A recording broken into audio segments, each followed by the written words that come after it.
Hello student, आज हम एक नया चैप्टर स्टार्ट करेंगे। That is chapter number 9 class 12 coordination compound.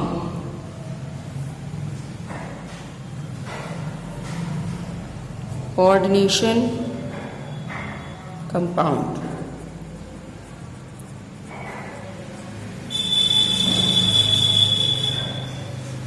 Chapter 9।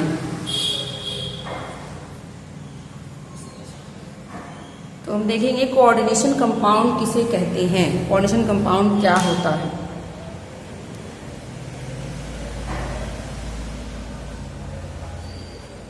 Coordination compound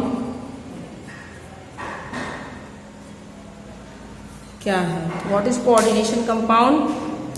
तो देखेंगे कोऑर्डिनेशन कंपाउंड जो होते हैं, इसमें सबसे हम किसको आपको डिटेल में बताएंगे ताकि आपको समझने में आसानी हो। सबसे पहले हम इसका थोड़ा सा इसकी डेफिनेशन देख लेते हैं कि कोऑर्डिनेशन कंपाउंड किसे कहते हैं। तो वो कंपाउंड जो कि जिनकी आइडेंटिटी सॉलिड में भी और डिसॉल्व स्टेट में भी बनी रहती है उसे हम बोलते हैं coordination compound.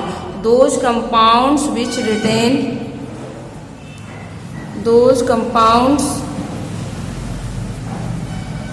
Which retain which retain their identity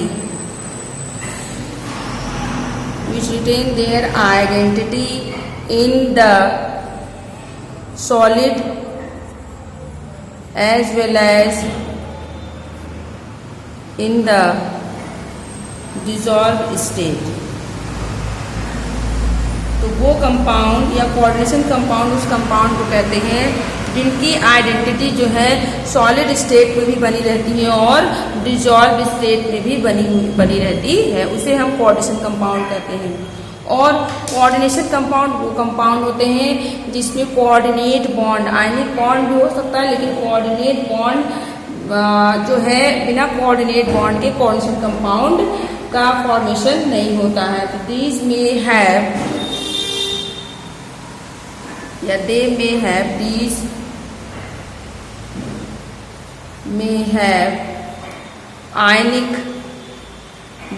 have ionic as well as coordinate bond। Clear, coordinate bond. तो ऐसे कोऑर्डिनेशन कंपाउंड या वो कंपाउंड, कोऑर्डिनेशन कंपाउंड वो कंपाउंड होता है जिनमें कोऑर्डिनेट बॉन्ड होता है। आयनिक बॉन्ड भी हो सकता है लेकिन मस्टली जो है कोऑर्डिनेट बॉन्ड उनमें प्रेजेंट होता है। अब हम जब कोऑर्डिनेट बॉन्ड या आयनिक बॉन्ड की बात कर रहे हैं तो थोड़ा सा यहाँ पे बॉन्डिंग डिस्कस कर लेंगे शॉर्ट में। इसको क्लास 11 में केमिकल बॉन्डिंग में पढ़ा है लेकिन यहाँ पे थोड़ा सा बॉन्डिंग डिस्कस कर लेंगे। केमिकल बॉन्ड 3 टाइप्स के होते हैं। फर्स्ट है हमारे पास, first one that is ionic bond. Ionic bond कैसे बनता है, आयनिक बॉन्ड का फॉर्मेशन कैसे होता है। आयनिक बॉन्ड बनते हैं इलेक्ट्रॉनों के ट्रांसफर से, ट्रांसफर ऑफ इलेक्ट्रॉन। तो आयनिक बॉन्ड का फॉर्मेशन होता है transfer of electron, formation of ionic bond by transfer of electron. इलेक्ट्रॉनों के ट्रांसफर से आयनिक बॉन्ड का निर्माण होता। क्लियर, इलेक्ट्रॉनों के आदान प्रदान से एक इलेक्ट्रॉन देता है, दूसरा इलेक्ट्रॉन लेता है। देने वाले के ऊपर जो इलेक्ट्रॉन दे रहा, जो इलेक्ट्रॉन डोनेट कर रहा है, जो ले रहा है, एक का इलेक्ट्रॉन निकलेगा, एक इलेक्ट्रॉन लूज करेगा, दूसरा इलेक्ट्रॉन गेन करता है। तो जो इलेक्ट्रॉन लूज करता है उसके ऊपर पॉजिटिव चार्ज, जो गेन करता है उसके ऊपर निगेटिव चार्ज। जैसे एग्जाम्पल में हम ले लें, हमारे पास है सोडियम क्लोराइड, ये आयनिक कंपाउंड है एक प्रकार का। इसे हम तोड़े तो क्या मिल जाएगा, Na+Cl-। देखिए कैसे बना हुआ है। यदि हम देखें तो सोडियम का इलेक्ट्रॉनिक कॉन्फ़िगरेशन करेंगे बोरबरी के नियम के अकॉर्डिंग तो 281, इसका एटॉमिक नंबर कितना होता है 11। इस तरीके से क्लोरीन का करें तो कितना, इसका एटॉमिक नंबर कितना है 17, 287। अब आप देख रहे हैं कि सोडियम के पास आउटर मोस्ट बॉन्डिंग डिपेंड करती है आउटर मोस्ट के इलेक्ट्रॉनों के ऊपर। अब सोडियम के आउटर मोस्ट इलेक्ट्रॉन में कितने, आउटर मोस्ट ऑर्बिटल में कितने इलेक्ट्रॉन है, 1 इलेक्ट्रॉन। बैलेंस इलेक्ट्रॉन सोडियम के पास कितना, 1 है। अब यदि ये स्टेबल कब होंगे, सोडियम कब स्टेबल होगा या किस तरीके से स्टेबल हो सकता है, ये आपको पता है कि स्टेबिलिटी होने के लिए ऑक्टेट कंप्लीट होना चाहिए। ऑक्टेट का मतलब ये कि आउटर मोस्ट ऑर्बिटल में बैलेंस ऑर्बिटल जो है आउटर मोस्ट शेल है उसमें 8 इलेक्ट्रॉन होने चाहिए। अब आप देख रहे हैं आउटर मोस्ट शेल में 1 इलेक्ट्रॉन है, तो इसको बैलेंस इसको जो स्टेबल करने के लिए या तो ये 7 इलेक्ट्रॉन गेन कर ले या 1 इलेक्ट्रॉन लूज कर ले। तो 7 इलेक्ट्रॉन गेन करना इसके लिए आसान नहीं है, लेकिन 1 इलेक्ट्रॉन बड़े आसानी से लूज कर देगा। और जैसे ही 1 इलेक्ट्रॉन को लॉस करेगा, 1 इलेक्ट्रॉन लॉस होगा तो इसके ऊपर प्लस का चार्ज आ जाएगा और अब ये वाला जो अंदर आपको अंदर वाला ऑर्बिटल दिख रहा है, अब ये आउटर मोस्ट ऑर्बिटल हो जाएगा। इसमें कितने इलेक्ट्रॉन है? 8 है, तो ये स्टेबल हो जाएगा। जब ये 1 इलेक्ट्रॉन लूज करेगा सोडियम, देखिए जब सोडियम ने 1 इलेक्ट्रॉन लूज किया तो ये किस में कन्वर्ट हो गया? Na+ में, और इसने 1 इलेक्ट्रॉन लूज कर दिया। ये कितना था? 281, ये कितना हो गया? 28। अब ये स्टेबल हो गया 1 इलेक्ट्रॉन लूज।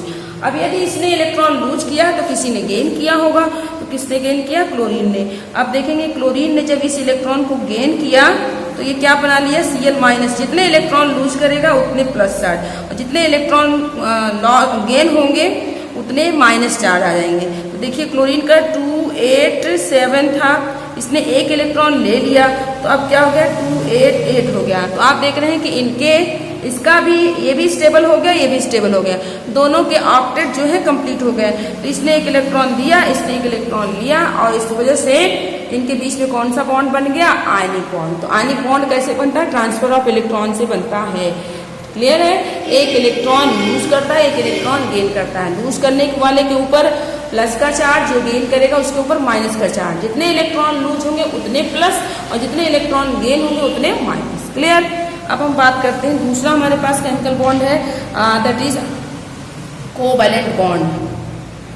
कोवैलेंट बॉन्ड या इसी को बोलते हैं सहसंयोजक बंध। तो कोवैलेंट बॉन्ड कैसे बनता है भाई? Sharing of electron. Covalent bond का फॉर्मेशन कैसे होता है? By sharing of electron. Sharing of electron, electron की शेयरिंग से कोवैलेंट बॉन्ड का निर्माण होता है। क्लियर है? अब शेयरिंग में भी आपको एक चीज और, कोवैलेंट बॉन्ड देखा है, तीसरा बॉन्ड कोऑर्डिनेट बॉन्ड है। जब हम कोऑर्डिनेट बॉन्ड देखेंगे तो वहां भी देखेंगे कि इलेक्ट्रॉनों की कोऑर्डिनेट बॉन्ड का फॉर्मेशन भी इलेक्ट्रॉनों की शेयरिंग से होता है। कोवैलेंट बॉन्ड का फॉर्मेशन भी इलेक्ट्रॉनों की शेयरिंग से होता है। जब दोनों बॉन्ड का फॉर्मेशन इलेक्ट्रॉनों की शेयरिंग से हो रहा है तो व्हाट इज द डिफरेंस? क्या डिफरेंस है कोवैलेंट बॉन्ड और कोऑर्डिनेट बॉन्ड में? ये हमको देखना है।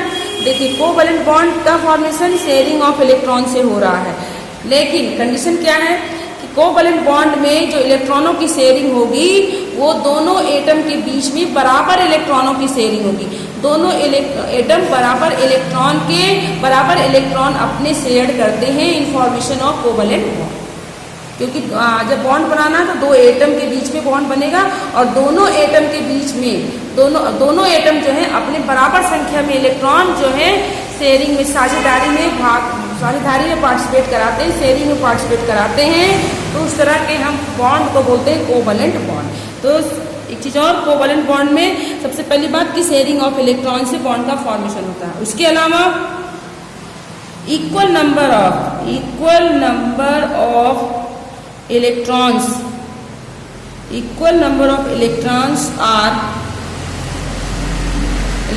are participate in sharing equal number बराबर संख्या में इलेक्ट्रॉन जो है शेयरिंग में पार्टिसिपेट करते हैं बाय बोथ एटम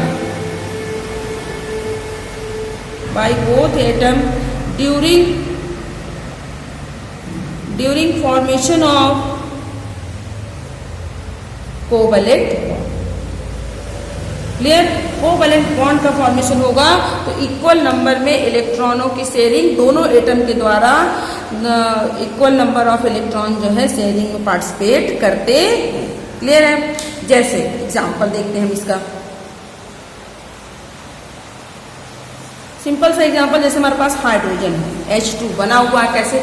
इसका मतलब H2 के एक मॉलिक्यूल में कितने हाइड्रोजन एटम है? 2 हाइड्रोजन एटम है। इस तरीके से ये बना हुआ है। क्लियर है? अब देखिए हाइड्रोजन का एटॉमिक नंबर कितना होता है? 1। तो इसके आउटर मोस्ट में भी 1 इलेक्ट्रॉन है। अब चूंकि हाइड्रोजन जो है इसको देखेंगे तो ये पहले पीरियड में आपको दिखाई देता है। हाइड्रोजन का स्थान निर्धारित नहीं है, बट ये पहले पीरियड में है। तो अब इसको ये क्या है, हाइड्रोजन के पास एक इलेक्ट्रॉन है, इसका मतलब ये ऑक्टेट नहीं पूरा करता। ये हाइड्रोजन क्या पूरा, इसके क्या कंप्लीट होना चाहिए, डुप्लेट। हाइड्रोजन के आउटर मोस्ट ऑर्बिटल में 2 इलेक्ट्रॉन होंगे तो स्टेबल हो जाएगा।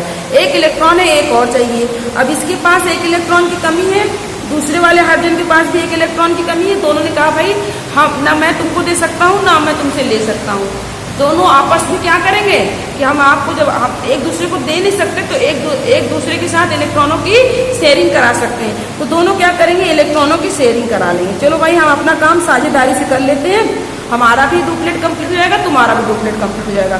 तो इस हाइड्रोजन ने एक इलेक्ट्रॉन शेयरिंग में पार्टिसिपेट कराया, दूसरे ने भी एक इलेक्ट्रॉन शेयरिंग। देखिए बराबर संख्या में इलेक्ट्रॉन, और जब एक इलेक्ट्रॉन साझेदारी में भाग लेते हैं तो 2 इलेक्ट्रॉन बराबर कितना होता है, सिंगल बॉन्ड। और इस सिंगल का मतलब ये है कि बराबर, इसके भी एक इलेक्ट्रॉन इसके भी इलेक्ट्रॉन। तो एक बॉन्ड का मतलब होता है 2 इलेक्ट्रॉन, और डबल बॉन्ड का मतलब हो गया कितने इलेक्ट्रॉन, 2 2 4 इलेक्ट्रॉन हो गए। और जब ट्रिपल बॉन्ड बना तो इसका मतलब कितने हो गए, 6 इलेक्ट्रॉन। क्लियर है। इसी तरीके से यदि हम O2 को लेते हैं तो O2 में देखें ऑक्सीजन जो है, ऑक्सीजन 2 ऑक्सीजन एटम से मिलकर बना हुआ है। और ऑक्सीजन का जो है एटॉमिक नंबर कितना होता है, 8 है। इलेक्ट्रॉनिक कॉन्फ़िगरेशन करेंगे तो 2 6, आउटर मोस्ट ऑर्बिटल में कितने इलेक्ट्रॉन है, 6। इसका मतलब इसके पास कितने इलेक्ट्रॉन की कमी है, 2। इसको 2 मिल जाए तो इसका ऑक्टेट कंप्लीट हो जाएगा। और दोनों ऑक्सीजन के साथ वही कंडीशन है। तो हम देखेंगे आउटर मोस्ट ऑर्बिटल के इलेक्ट्रॉनों को हम लिख देंगे। देखिए 2 4 और ये 6, इसके भी 2 2 4 और 6।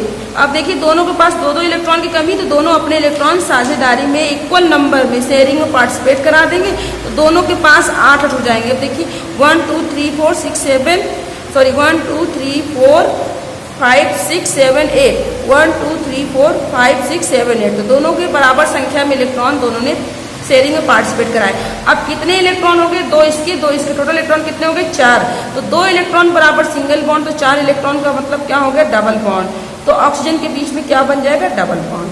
डबल बॉन्ड इस तरीके से बन जाएगा। क्लियर है। तो कोवैलेंट बॉन्ड का मतलब ये है कि शेयरिंग होगी इलेक्ट्रॉनों की, लेकिन इलेक्ट्रॉनों की शेयरिंग का एक कंडीशन ये है कि दोनों एटम बराबर संख्या में इलेक्ट्रॉन शेयरिंग में पार्टिसिपेट कराते हैं। पर अब तीसरा देखते हैं जो हमें इस चैप्टर में पढ़ना है, क्योंकि हम कोऑर्डिनेशन कंपाउंड पढ़ रहे हैं तो हमें कोऑर्डिनेट बॉन्ड बिल्कुल दिमाग में याद होना चाहिए कि कोऑर्डिनेट बॉन्ड का क्या मतलब होता है। तो कोऑर्डिनेट बॉन्ड कैसे बनता है, formation of coordinate bond, formation of coordinate bond. Coordinate bond कैसे बनना, formation of coordinate bond also by sharing of electron. Clear है। फॉर्मेशन ऑफ कोऑर्डिनेट बॉन्ड का फॉर्मेशन भी इलेक्ट्रॉनों की शेयरिंग से होता है। बट क्या है डिफरेंस, लेकिन उस शेयरिंग में एक एटम के इलेक्ट्रॉन पार्टिसिपेट करेंगे, दूसरे के इलेक्ट्रॉन शेयरिंग में पार्टिसिपेट नहीं करते हैं। तो coordinate bond also by sharing of electron, but during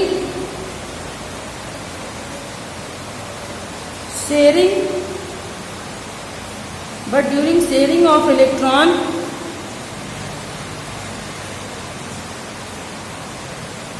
electrons of only one atom participate, only one atom, केवल एक atom, only one atom participate in sharing।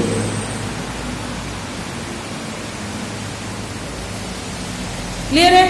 Electrons of other atom can not participate in sharing.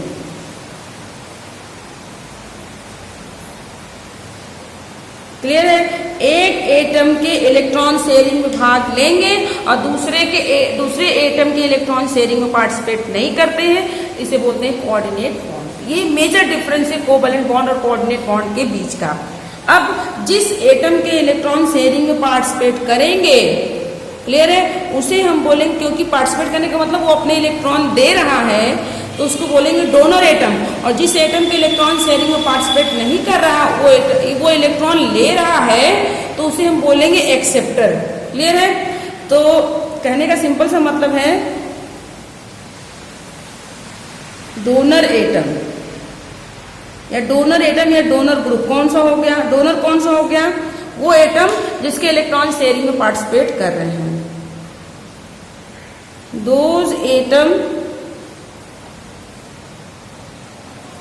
those atom which participate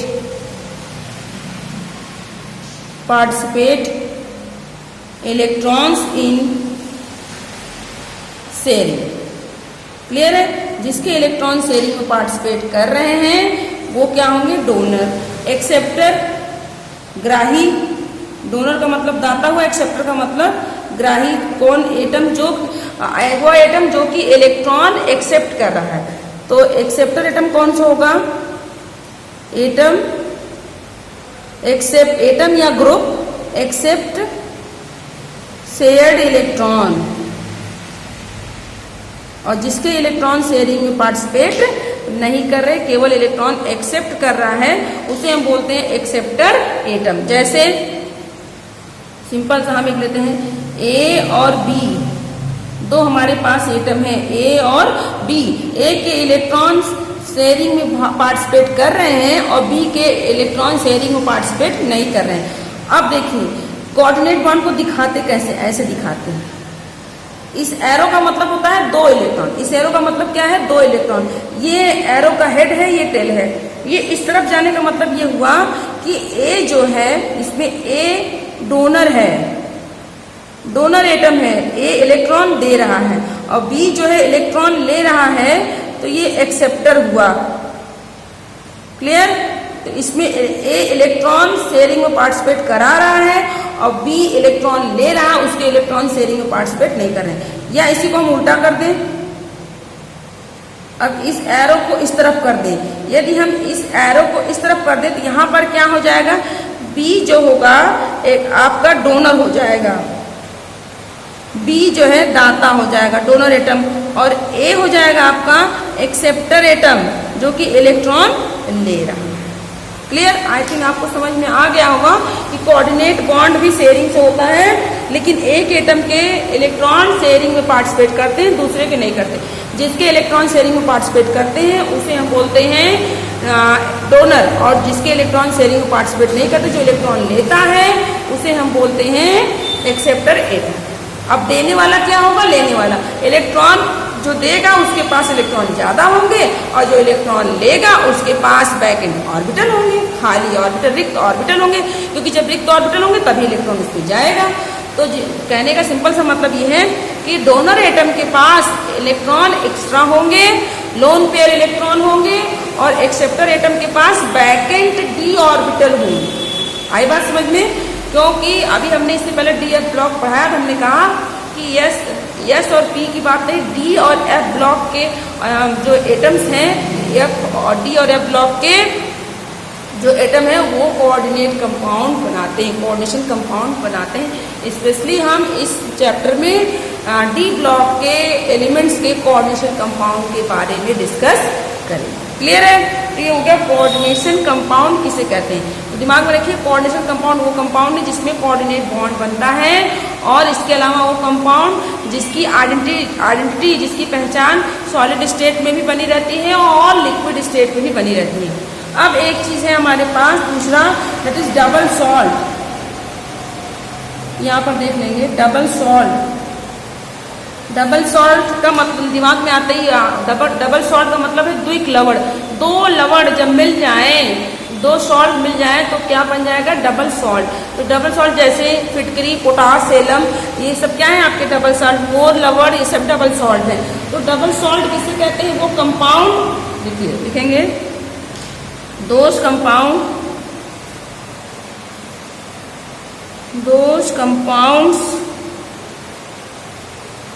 which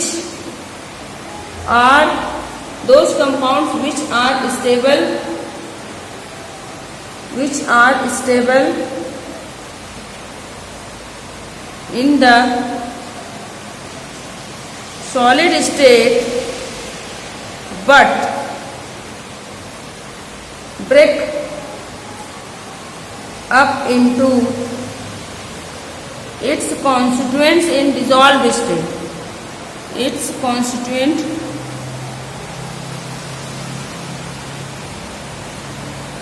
in dissolved state। Clear है? तो वो compound, देखिए हमने कहा कौन से कंपाउंड, वो कंपाउंड होते हैं जो सॉलिड स्टेट में भी और सॉल्यूशन में भी बने रहते हैं। लेकिन डबल सॉल्ट वो कंपाउंड है जो कि सॉलिड स्टेट में तो स्टेबल होते हैं, लेकिन जैसे ही उनको डिजॉल्व, उनको घोला जाता है, वो अपने आयंस में टूट जाते हैं। एग्जाम्पल हम इसके डबल सॉल्ट के देख लें। दो सॉल्ट को, दो सरल लवण को, दो सिंपल सॉल्ट को क्रिस्टलाइन करके एक रेशियो में जो बनाया जाता है उसे हम बोलते हैं डबल सॉल्ट। जैसे एग्जाम्पल है हमारे पास पोटास एलम, पोटास एलम। इसको हमको चैप्टर में बहुत डिटेल नहीं पढ़ना है, सिर्फ इसकी डेफिनेशन और साथ में हमें जो है कुछ एग्जाम्पल। K2SO4 Al2SO4, तो ये फिटकरी का सूत्र आप जो है फिटकरी के बारे में, फिटकरी का फॉर्मूला बहुत समय से रटते आ रहे हैं। तो ये है पोटास एलम। क्लियर? इसके अलावा मोल लवण, मोल सॉल्ट,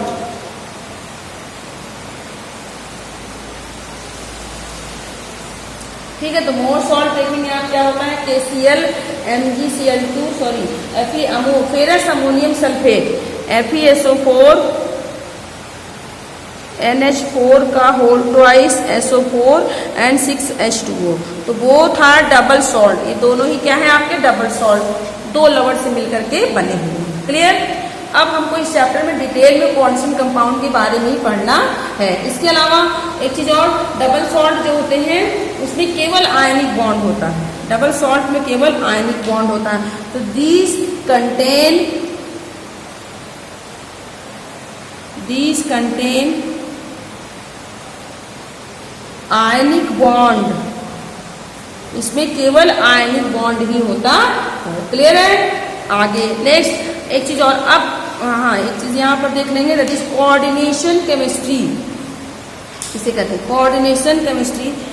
थोड़ा सा यहाँ पर कोऑर्डिनेशन केमिस्ट्री किसे कहेंगे, इनऑर्गेनिक केमिस्ट्री का वह ब्रांच जिसके अंतर्गत कोऑर्डिनेशन कंपाउंड के बारे में स्टडी करते हैं, उसे हम बोलते हैं कोऑर्डिनेशन केमिस्ट्री। तो the branch of inorganic chemistry which deals about coordination compound is called coordination chemistry. Clear है? इसके आगे का हम डिस्कस करेंगे नेक्स्ट वीडियो में।